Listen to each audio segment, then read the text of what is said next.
The scent of airplane fuel and recycled air still clung to her jacket, a metallic ghost of the 2,000-mile journey. Maya stood on the familiar cracked concrete of the driveway, her rolling suitcase tilting on a weed that had conquered the path. The porch light was off, but the blue flicker of the television danced behind the living room blinds. Home. The word felt like a stone in her throat. She'd boarded the first flight home after the call, not from her stepfather, Carl, but from Mrs. Garcia next door, her voice a gentle, worried hum over the phone. "Mija, your mama's cough. It's bad again. She says it's nothing, but her eyes, they're tired."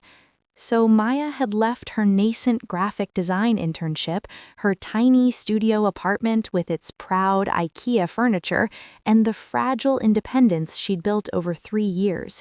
She came back to the 2-story vinyl-clad house that held every high school triumph and heartbreak, every whispered argument after Carl's 3rd beer, and the lingering lavender-infused peace of her mother's presence. The door swung open before she could reach for the knob. He filled the doorway, backlit by the TV, his silhouette a block of shoulders she'd once, long ago, trusted to carry her on piggyback rides. Carl. His face was unreadable in the shadow. "Look what the cat dragged in," he said, his voice a gravelly rumble. No hello, no how was the flight. "Carl," Maya nodded, trying to slide her suitcase past him. His arm shot out, not to hick, but to bar the way. The move was instinctual, territorial. The old, familiar tension coiled in her stomach. "Your room's storage now," he stated, his breath carrying the yeasty tang of cheap lager. "We didn't expect a royal visit." "I'm here for Mom," she said, her voice tighter than she intended. "She's sleeping." He finally stepped aside, a mocking, sweeping gesture. "Welcome back." She maneuvered inside, the suitcase wheels thumping over the threshold. The living room was a museum of her absence. New beige recliner, same faded floral sofa, the air thick with the smells of lemon polish and simmering onions. She took 2 steps towards the stairs, desperate for the sanctuary of her mother's room, to see with her own eyes that she was okay. His hand closed around her upper arm hard. "Let go." She froze. "You swan off, think you're too good for this place, and then just waltz back in like you own it?" His grip tightened, his fingers digging into the muscle. It was more than a hold. It was a compression of every unsaid resentment, every penny he'd ever grudgingly spent on her, every reminder she was another man's daughter. He gave her a sharp, furious shake. "You hear me?" In that instant, she was 15 again, cornered in the kitchen for coming home 10 minutes late. The fear was a taste, copper and sour on her tongue. But she wasn't 15, she was 22, and she had crossed state lines to get here. She wrenched her arm free, the motion sending her stumbling against the side table. A framed photo, her high school graduation, wobbled and fell with a clatter of shattering glass. The noise was a gunshot in the still house. A weak, thready cough sounded upstairs, then her mother's voice, frayed with sleep and sickness. "Maya, baby, is that you?" Carl's face changed. The aggression bleeded out, replaced by a panicked, guilty flush. He took a step back, his eyes darting from her to the broken glass. The performance was over. The audience was awake. Maya didn't look at him again. She took the stairs 2 at a time, her heart a frantic bird against her ribs. Her mother's room was a cocoon of dim lamplight and the faint, clean scent of Vicks VapoRub. Elena Proctor lay propped on pillows, her usually vibrant face pale and drawn, but her eyes, the same warm brown as Maya's, lit up like constellations. "You came," she whispered, her voice a rasp of static. "Of course I came, Mama." From downstairs there was the sound of a broom sweeping, harsh and deliberate. The next week settled into a fragile rhythm. Carl made himself scarce, leaving for his shift at the auto parts store before dawn, returning after dinner. The house became a kingdom of women, ruled by the rhythms of illness and care. Maya cooked, simple broths, soft scrambled eggs, toast soldiers, the food of her own childhood sick days. She learned the language of her mother's body, the wince that meant pain, the shallow breath that meant exhaustion.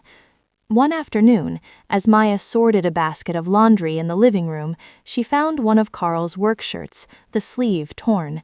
Without thinking, she threaded a needle from her mother's old sewing kit, the one with the pincushion shaped like a tomato. She sat by the window, the winter light weak but steady, and began to mend the rip with small, precise stitches. It wasn't forgiveness, it was simply what one did with a torn thing in front of them. Her maternal grandmother, Abuela Rosa, had taught her that. "Ay, mija, a needle and thread can quiet many storms," she'd say, her own hands, gnarled and strong, flying over fabric. That evening, Carl came home, shrugged off his jacket, and saw the shirt, neatly folded on his recliner. He picked it up, examined the nearly invisible mend. He said nothing, but later, when Maya was heating soup, he walked in and placed a gallon of her mother's favorite organic milk on the counter, the kind he always grumbled was $1 too much. A silent, clumsy trade. The truce deepened by a micron. He started leaving the porch light on when she ran late-night pharmacy errands. The big test was Thursday, dinner. Elena, feeling stronger, insisted on coming downstairs. "I want to sit at my table," she said, her voice firm. Maya helped her into a robe, feeling the new prominence of her shoulders. The kitchen that night was a symphony of sensory overload.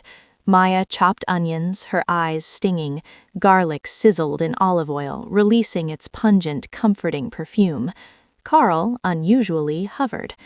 "Your mom likes peas in her fried rice," he muttered, placing a frozen bag on the counter. "I know," Maya said, but she took the peas. He then busied himself with setting the table, clattering the plates and forks with more noise than necessary. He pulled out Elena's chair with an awkward, formal stiffness. Seeing her mother settled at the head of the table, a smile touching her lips as she surveyed her kingdom, the steaming wok, her daughter flushed from cooking, her husband fumbling with napkins, Maya felt a sudden, unexpected pang. This was the dream, wasn't it? The simple, bustling, everyday moment. It had just always been cracked. They ate. The fried rice was good, savory and warm. Elena took small, appreciative bites. The conversation was stilted, a radio searching for a signal. Then Carl, chewing thoughtfully, said, "Needs more soy." It wasn't a criticism, just an observation. "The bottle's on the table," Maya said. He didn't reach for it. Instead, he looked at Elena, then at his plate. "My dad," he began, then stopped, clearing his throat. He rarely spoke of his own family. "He used to make fried rice on Sundays, with Spam. God, we loved it." He'd give a short, rough laugh. He'd say the soy sauce was the magic. He'd pour it in like he was a scientist. He mimicked the motion with his hand, a slow, deliberate arc. The room changed. Carl was no longer just the interloper, the man with a heavy hand. He was a boy, watching his father cook. He had a history that predated them, a history of his own small, cherished rituals. Maya pushed the bottle of soy sauce towards him. "Be the scientist." He looked at her, surprised. Then a slow nod. He took the bottle, unscrewed the cap, and drizzled a careful circular stream over the entire dish in the wok, his brow furrowed in concentration. He looked so serious, so invested in this one simple act of seasoning. Elena reached out and covered her hand with hers. "Perfect," she whispered.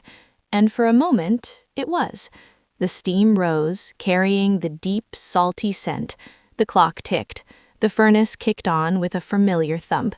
They were just 3 people sharing a meal, surrounded by the ghosts of all the fathers and mothers who had cooked for them before.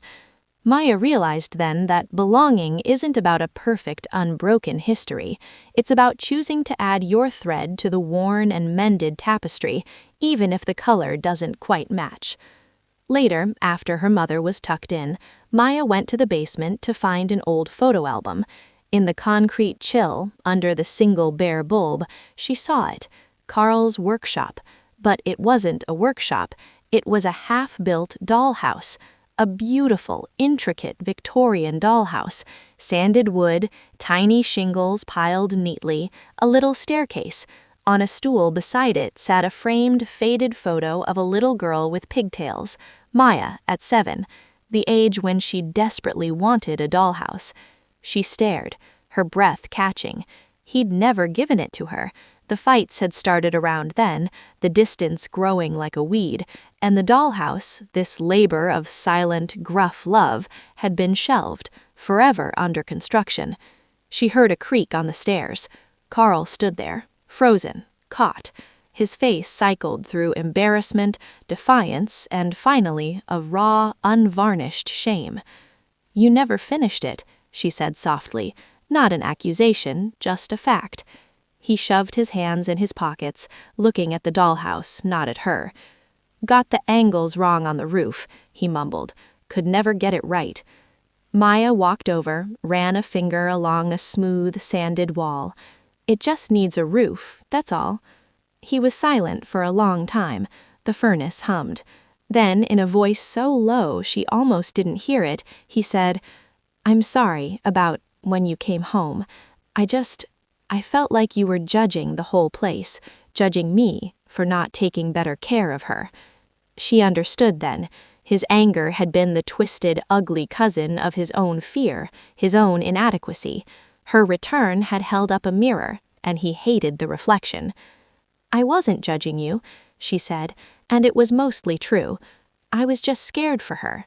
He nodded, a jerky movement. "Me too." He walked over, picked up a tiny wooden shingle, turned it over in his calloused hands. "You think you could help me with this roof? Your eyes are better, the angles." It was an offering, a white flag made of plywood and glue. Maya looked at this big, broken man and his tiny, perfect house. She thought of her mother's hand over his, of the mended shirt, of the porch light left burning. "Yeah," she said, pulling up a dusty stool. "Pass me the glue. Let's get this thing boarded up." And in that dim basement, surrounded by the ghosts of a childhood wish, a new kind of construction began. Not of a perfect past, but of a patched-together, resilient, and fiercely hopeful present, one tiny, forgiving shingle at a time.